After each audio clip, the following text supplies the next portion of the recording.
Всем привет! В этом видео я попробую помочь решить проблему, с которой сталкиваются наверняка многие игроки. Тренера, я думаю, знают, как ее решать, может, не все на эту тему общаются, но, тем не менее, я хочу помочь людям, которые играют против обманщиков, против людей, которые намеренно зажимают мячи, рисуют следы, и попробую поделиться всем, что мне удалось собрать в это видео за годы своих проб и ошибок, которые я видел со своими учениками, которые я проходил сам, будучи игроком. И попробую рассказать, как противостоять обманщикам, кто это такие, на что они рассчитывают такой тактикой, как это работает. Попробую рассказать обо всем по порядку. Поехали!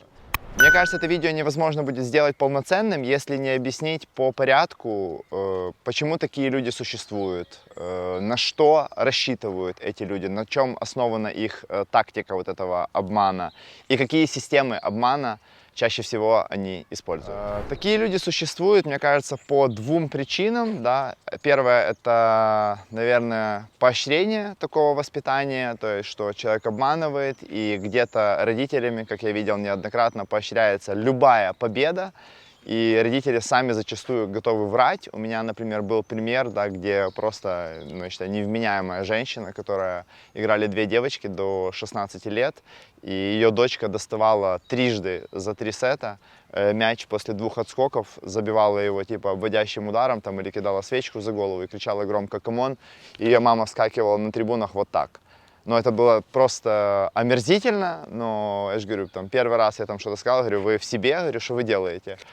Второй раз она уже как бы позвала судью, начала обращаться, что я обращаюсь там к игроку или к ней там оскорбительно.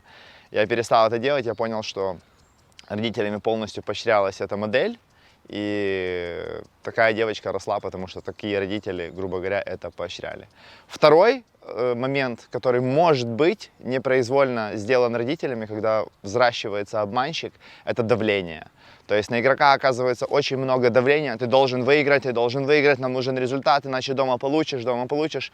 И игрок вынужден любыми способами добиваться этого результата. И родители, сами того, наверное, не понимая, взращивают этого обманщика, поскольку такая система создана, и в этих рамках этот человек пытается выживать всеми возможными способами.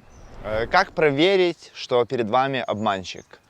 Не знаю, нуждаются ли такие люди в проверке, скорее всего, такого человека знают, и все поголовные игроки, которые играли уже с ним, если это не самый начальный уровень, если не 7-8 лет, все уже знают этого человека, это его модель игры, и все знают, что он обманывает. Но все-таки, если вы играете, и вы не уверены, что против вас обманщик, как бы я это проверил? Я бы проверил, перепутав счет. Первое, то есть, допустим, был счет 30-15, и я говорю 15-30. И посмотреть, как бы, готов ли он играть. И если он готов играть, да, вам придется пожертвовать очками, но вы сразу поймете, что перед вами врун. То есть, который готов принимать вашу ошибку как достижение. И еще один такой момент, можно ударить какой-то такой близкий мяч, да, где вы видите, что мяч упал в линию, и спросить «аут», и ответить, посмотреть на его реакцию, как он среагирует. Если он скажет, что «аут», то, в принципе, это достаточно яркий такой пример того, что этот человек обманщик, что он будет играть в такую игру. Хотя это не окончательные действия. То есть, конечно, больше покажет уже явный обман с его стороны, не спровоцированный вами самими. Но, тем не менее, так тоже можно попробовать определить, честен ли этот игрок или нет. Как это работает, вот эта система, которую применяет обманщик, и почему такие люди никогда дальше не доходят до какого-то нормального уровня, который мы можем видеть по телевизору. Первое, это работает на слом. То есть, если какому-то человеку, который играет честно, для того, чтобы сломить игрока, надо показать свое превосходство в игре, выиграть там какие-то мячи, показать постоянство своих действий, показывать превосходство там, в каких-то ударах, тактических схемах, не знаю, в выборе той же тактики, основываясь там, на мокрый корт, на ветер и так далее, то обманщику не надо это делать. Обманщик работает на слом, и по психологии это очень такой тяжелый момент, когда мяч, который у вас забрали, и вы знаете, что он был вами выигран, Опять же, я уже говорил это, что по факту вы теряете 1 очко, да, но если вы выиграли и он посчитался в другую сторону, то это уже 2. Но самое главное, это меняет ваше состояние. Состояние — это длительный процесс, мы показывали это неоднократно, даже вот видео, которое делали про ментальность, насколько важно состояние, какие потери временные и по геймам, и по очкам происходят, если меняется состояние. Что это было? Может ли человек, проводящий 3,5 часа на корте, играющий пятый сет против Роджера в полуфинале US Open, быть безразличен к результату? И основа системы вот этого обманщика, который жулит мячи, это смена состояния. То есть это работает на слом. И почему такие люди никуда не доходят, и мы их не видим по телевизору, это главная причина, что это не теннис. Это тоже что-то, как знание, умение, но это умение не теннисное, это умение обмана. И, естественно, на любом нормальном уровне, даже на каких-то турнирах, там 14, Тарпс, Аурей, везде стоят судьи, и там это нереально сделать. Там на чемпионатах Европы стоят судьи, и такие дети никуда не проходят, они остаются очень далеко. Да, кто-то потом перестраивается, подходя к этому уровню, и учится заново играть честно, но на моей практике таких людей очень мало, которые были нечестными в начале и потом до чего-то доросли. Также еще один такой немаловажный фактор, да, который присутствует у обманщика, который привык там очень близкий мяч к линии, который попадает вот так, там спокойно говорить аут при определенных обстоятельствах. У него останавливается рука, и он сам себе разрешает говорить, что это ошибка. И потом, когда мяч летит глубоко, у них уже настолько сформирован этот стереотип, что можно мяч останавливать, который попадает 5-6 сантиметров там, или сантиметр в корт, что они не отыгрывают этот мяч, не учатся его отыгрывать. А потом на каком-то более-менее нормальном уровне эти мячи приближаются к линии, а человек не умеет их играть, он привык говорить только аут на эти мячи. Теперь дальше я попробую показать системы вранья, которые использует обманщик, и показать их немножко изнутри, то есть как это делается, обманы, и какими способами их используют те, кто дурят. То есть первое, да, наверное, самое такое известное, это обвод следа путем его стирания. То есть если игрок попал, и обманщик с опытом запросто может, вот вы видите мяч, нарисовать вот так вот ногой, оп, круг, и обвести пустоту, таким образом затирая след. То есть вы уже ничего не видите, и показать здесь аут, придет судья, например, он посмотрит, что здесь ничего нету, но и игрок следа в линии не покажет. Но след, который был до этого, затерт ногой. Примерно такой же момент, да, можно сделать ракеткой. Вот я покажу на этом следе. Чуть хуже, но если, допустим, вот так 2 раза обвести, то опять же след почти стерт. Можно обвести пустоту и показать непонятно что.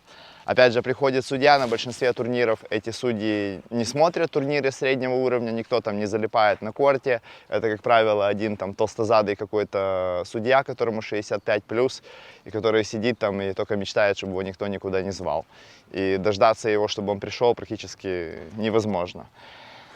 Это момент такой, где показано, да, отскок, и человек обманывает обводками, да. Еще такой очень частый момент, который обманщик может использовать, это, например, свечка назад, да. И опять же, вот я покажу сейчас след, который, например, есть где-то вот здесь, да, например, который мы уже обводили. И при доставании мяча, который мяч попадает в линию, обманщик накатывается подкатом на мяч и стирает полностью след, например, вот так. И говорит аут. И опять же ищет какую-то пустоту дальше. Таким образом, это уже практически недоказуемо. Как минимум, это будет 2 мяча. А если он идет какой-то левый след, и опять же придет ленивый судья, то, скорее всего, это будет мяч в сторону обманщика. Не знаю, делает ли это кто-то сейчас, но мы это делали в детстве, я покажу. Делание своих левых следов на всякий случай. Это элементарно делается. То есть вот так вот ставите ракеточку, проводите, и, в принципе, у вас готовый след. Если это какой-то обманщик прям там со стажем, это кривовато сделано, это от подачи типа, то он может наделать спокойно следов левых с задней линии и потом при удобном моменте просто обводить вот эту фигню. Это, опять же, один из способов, который используют, который я знаю, который, к сожалению, наверное, даже я использовал когда-то в далеком детстве, но тем не менее такое существует. Недоказуемые обманы. Какие обманы невозможно доказать? Опять же, Германия — это отдельная такая ниша теннисная, которую я не могу объяснить во многих вещах, да, но тем не менее здесь даже юниоры, которые куда-то готовятся за пределы городов, в которых живут, они играют чирк и переигрывают мяч, да. Но я думаю, что за пределами Германии нету еще одной европейской страны, где после чирка переигрывают мяч до 18 лет, и чирк продолжается игра, да. То есть, когда это правило вводилось, было много таких спорных моментов, вводить, не вводить, вводить, не вводить, и зачем это сделали. И потом я общался с одним мальчиком, у которого была очень хорошая подача. Он говорит, слава богу, что это сделали, хоть чирк перестали говорить. И я задумался, да, что это правда, потому что это был недоказуемый обман. И я помню, как моих игроков обманывали на этом. Да, подаешь ты эйс. Обманщику нужен этот мяч. Он говорит, чирк. Ну, блядь, чирк, ну куда? Ну чирк. Что ты, как ты докажешь? VR, Hawkeye, все это отсутствует на детских турнирах, и тем более, я не знаю, возможно ли даже на этих турнирах, наверное, возможно, на турнирах, которые мы смотрим по телевизору, посмотреть касание сетки, но это недоказуемо. То есть, опять же, этот момент недоказуем, недоказуемы два отскока. Если мяч ударился дважды, и какой-то, как я уже описывал, придурок достает мяч и громко кричит камон после второго отскока, как вы это докажете? Но он такой, он готов идти на такие поступки для того, чтобы достигать результата. Окей, он кричит камон, он говорит, был один отскок. Придет судья, в лучшем случае будет два мяча. То есть эти моменты недоказуемы вообще. То есть я считаю, что вот эти два обмана, они недоказуемы. И еще один такой способ прям наглого обмана, это тупо на счет. Ну, опять же, зависит, на что человек готов идти ради достижения цели. Но если обманщик там борзый совсем и наглый, да, он просто может дурить на счете. 0,30, 15-30 или там 0,30 сказать 0,40, по 15 сказать 30-15 и так далее. Просто стоять на своем, придет судья, в лучшем случае будете переигрывать гейм. Здесь в Германии еще плюс-минус, да, еще практически каждый корт оснащен вот таким вот табло, и дети там могут крутить его, если это не какие-то идиотские турниры, где я видел, где играют дети до 10 лет, до 11, и табло висит на вот этой высоте, на которой надо на лестницу, чтобы туда достать. Но в принципе, как бы это заставляет игроков выставлять, и в Германии плюс-минус дети, которые играют турниры, они знают, что когда заканчивается гейм, они могут ставить большой счет. И хотя бы на большом счете уже не будет никакого-то обмана, потому что он будет зафиксирован. Но опять же, я повторюсь, это геймы. Внутри гейма никакого счета здесь нету. Это чистая такая полигон для обмана, то есть кто как его использует. То есть это опять же недоказуемо. И теперь я попробую еще сказать такой момент, как обманщики это делают, да, какими знаниями они оснащены, которыми не владеют люди, которые играют честно. Как правило, обманщик, который со стажем, он всегда оглядывается, чтобы по бокам не было судьи, да, чтобы этот обман влез, чтобы здесь не было тренера, игрока или какого-то большого количества людей. И что очень важно, если это обманщик со стажем, а не просто какой-то идиот, он всегда делает это на важном мяче. И дальше я попробую рассказать, как подробно противостоять обманщику, который играет против вас. К стыду своему, наверное, может не к моему, но к общему такому стыду, что это действительно случилось в Украине на турнире ITF. Это играл мальчик, я не буду говорить его фамилию, он играл с индусом. И эту историю, наверное, знают очень многие люди, которые плюс-минус погодки со мной, которые тоже там были. И в решающем сете счет был 5-2, вел индус. И наш мальчик, украинец, сказал, что 5-2 вел он. Там была очень долгая драма на этом турнире, но тем не менее сет начали переигрывать, украинец выиграл. Ну, no comments, как говорится. И очень много лет спустя, в 2002 году, я приехал на турнир в Индию, и я встретил этого мальчика. И он тогда сказал, откуда ты, с Украины? Он рассказал эту историю, как свои воспоминания об Украине. Мне запомнилось. Что самое такое вероятное вы можете сделать, чтобы плюс-минус гарантировать себе честную игру или хотя бы соревноваться с этим соперником не в обмане, в котором он наверняка вас превосходит, а в уровне игры?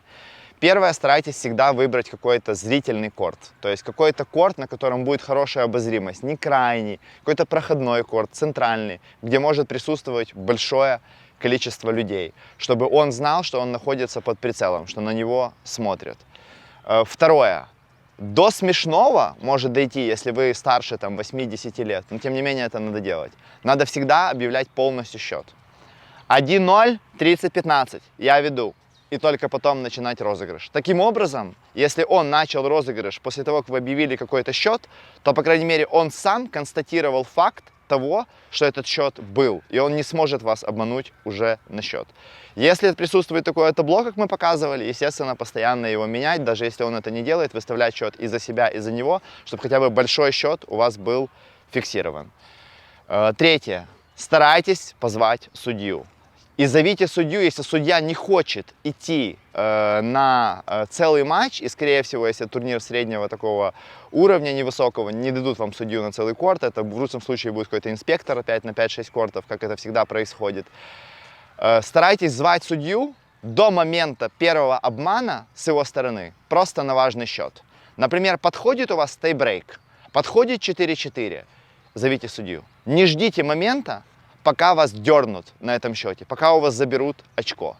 Зовите судью, чтобы этот важный момент проходил под контролем. Потому что, я повторюсь, если это не идиот, а действительно обманщик со стажем, он это сделает на 4-4 меньше, на 5-5 больше, на сетболе и так далее. Он не будет это делать на 15-0, 1-1. Старайтесь смотреть на рефлекторное движение после отбития мяча. Что это такое? Рефлекторное движение. Рефлекторное движение – это движение, в принципе, которое делается непроизвольно после отбития мяча. Вот, например, игрок отбивает мяч, он делает полностью ногами, как будто он готов играть, а потом говорит «аут». Как правило, игроки, которые играют со стажем, да, если они видели «аут», у них уже после удара сразу идет остановка. А вот если, например, игрок отбил мяч, да, продолжил какое-то движение и потом сказал «аут», скорее всего, это обман. Может быть, конечно, какой-то типа как late call, они называют в профессиональном теннисе. Но если, опять же, мяч до вас не долетел и вы не сделали еще дополнительные удары, то, наверное, это возможно быть. Такая ситуация, даже если вы ударили вал, просто человек поздно среагировал, был не уверен. Но если вы играете против обманщика, скорее всего, в этот момент вас обманули. То есть он вначале отбил мяч, потом посмотрел, как его мяч летит, и принял решение, опустил глаза, видел какой-то левый след, на котором можно обмануть, и принял решение объявить аут. За этим тоже можно смотреть.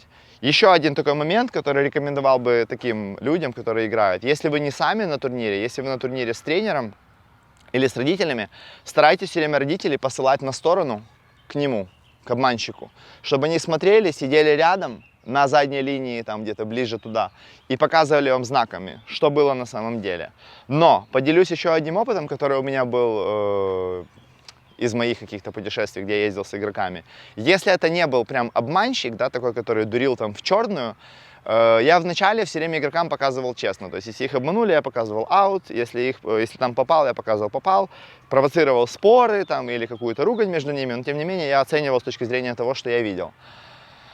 Потом я склонился к тому, что если это не обманщик, то мне, как тренеру, было легче игрока обмануть, даже если он ударил там сантиметр в корт, да, там вот сюда, там зацепил частично линию, а игрок сказал аут, мне было легче сказать тоже аут, хотя мяч попадал, чтобы не ломать состояние игрока. Потому что, повторюсь, вся эта тактика обмана, она основана на сломе. И игрок, которого обманули, и потом он принимал это решение как обман, а не просто как проигрыш мяча, он менял свое состояние. И это уже было гораздо более тяжелым процессом для игрока выкрапкивания с этой ситуации. Что еще надо обязательно сделать игрокам, которые выходят на корт против такого вруна? Им надо настроиться. Им надо настроиться, что будет вранье.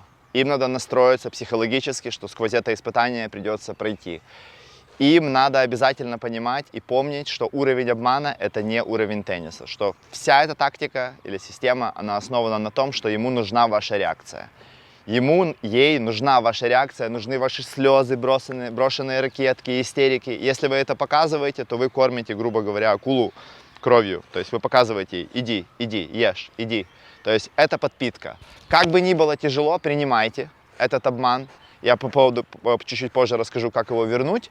Принимайте этот обман и помните, это всего лишь один мяч, который вас обманули, 2, 3, окей, 5 мячей, которые вас обманули, но это куда важнее, чем потерять состояние. Не теряйте самообладание, принимайте и идите дальше. Не отдавайте ему победу путем того, что он выиграл 2 мяча. Нечестным способом, даже не превосходя вас в классе. Помните, что уровень игры – это совершенно другое от уровня обмана. Противостояние обманщику. Я пробую рассказать более не менее развернуто, но начну с главного. Первое, вы должны определить для себя, что приемлемо для вас, что нет. Если вы вжимаетесь вот так вот плечиками и боитесь как бы противостоять человеку, который вас обманывает, это, конечно, единственный способ звать судью. Но если вы, грубо говоря, не зяблик, да, там, и не готовы отдавать свое просто вот так вот, потому что кто-то научился обманывать, первое, когда человек обманул, постарайтесь просто там, если он отбил там в ответ и сказал, просто приостановите мяч и сказать: серьезно? Ты уверен, что ты эту игру вывезешь? Я тоже умею так играть. Просто мы будем играть в теннис или играть в игру, кто лучше кого обманет. Ты готов в это играть? Спросите у него нормально, может где-то там на переходе переспросите его еще раз, что уверен ли он, что эта игра начинается сейчас и что он выиграет ее у вас. Если вы тоже умеете это делать и прекрасно понимаете, что просто вы не выбираете такой путь, но как дурить вы умеете прекрасно. Второе, да, если вы все-таки уже вот выбрали этот путь, никогда не отдавайте этот мяч сразу. Я имею в виду, не возвращайте долг обмана сразу. Например, вас обманули и вы позвали сразу судью. Что это дает? То есть он обманул вас без присутствия судьи, вы позвали, вы уже обмануть не можете. Нет. Обязательно верните ему долг. Я бы делал так. Подождите какой-то ситуации, которая будет тоже важна, если это было 3-3, 4-4, какого-то геймбола опять. Или там он подаст эйс на своем геймболе, объявите чиркому, чтобы он переподавал еще раз, если вы играете взрослый турнир. Или просто в наглую скажите аут, где мяч упал полметра, если вам это очко надо. Если увидите, что след есть рядом, обведите ему такой же пустой след, который обводил он. И стойте на своем. Обязательно первоначально я бы учил вернуть ему долг. И после того, как долг возвращен, переспросить у него, ты все еще хочешь играть в эту игру? Или на этом мы начнем играть в теннис и закончим врать? Если вы сам не обманщик, да, и вы все-таки решите для себя, что вы вернете ему долг тоже обманом, то сделайте то же самое, что я говорил. Обязательно осмотритесь, чтобы это не было тупо, что вы там решили, во-первых, вернуть на следующем мяче. Я говорил, это не делать, как правило, если он забирает гейм или сет, и потом начинается первый мяч второго сета, и вы на 0-0 обманываете, но это идиотизм. То есть дождитесь момента, обязательно осмотритесь, все, что делает он, примите для себя, чтобы не было рядом судьи, каких-то там большого количества людей, которые могут там начать вопить, что мяч упал. И выберите любой мяч, полметра до линии, метр в корте, неважно, любой, который вы сможете выдержать. Нашли след рядом, обвели, он бил диагональ линию, посрать. Просто обведите любой и скажите, ты делаешь так, я делаю так же. Продолжаем играть в такую игру или заканчиваем?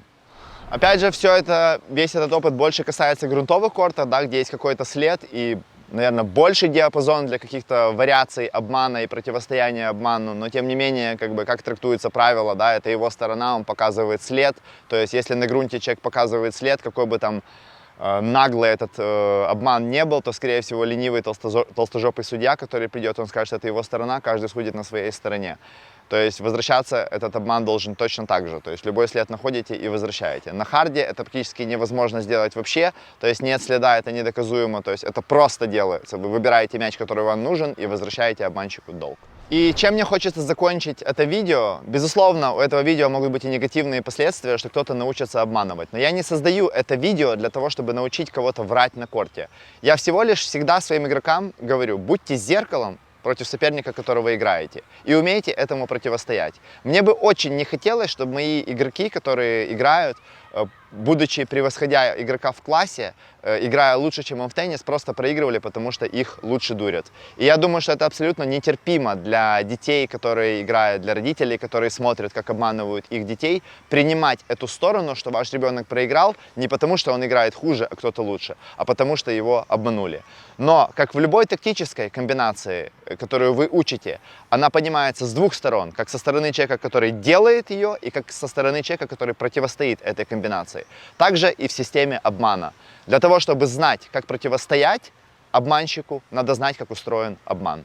И если он играет так, частично надо быть зеркалом для него, и я думаю, таким способом ставить его на место. Опять же, есть разные решения. Не можете обмануть совсем, вас обманули первый раз, просто зовите судью, чтобы вас не обманывали дальше. Можете обмануть, обязательно, я бы делал так. Верните вначале долг, поставить его на место, а потом уже зовите судью. Все, это было видео, как обыграть обманщика. Подписывайтесь на канал, не старейте на корте. Всем пока.